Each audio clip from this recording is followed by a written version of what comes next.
पाकिस्तान ने T20 world cup में Canada को शिकस्त देकर आलमी मुकाबले में आखिरकार अपनी पहली फतह हासिल कर ली। कनाडा के खिलाफ मैच में बॉलर्स की उम्दा कारकर्दगी के बाद मोहम्मद रिजवान ने टूर्नामेंट में अपनी पहली मिस सेंचुरी स्कोर की।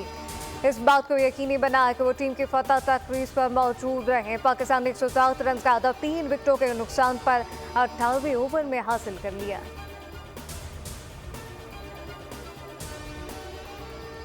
कश्मीर पुलिस का कच्चे के इलाके में कामयाब ऑपरेशन। मुकाबले के बाद 2 मखफियों को बाजियाब करा लिया। मखफियों में हमदान जाफर और गुलाम शबीर लाशादी शामिल। पुलिस के मुताबिक गुलाम शबीर लाशादी 2 माह कबल मुल्तान से शादी के झांसे में आकर कश्मीर पहुंच गया। मखफियों को बाहिफाजत पुलिस ने अहले खाना के हवाले कर दिया।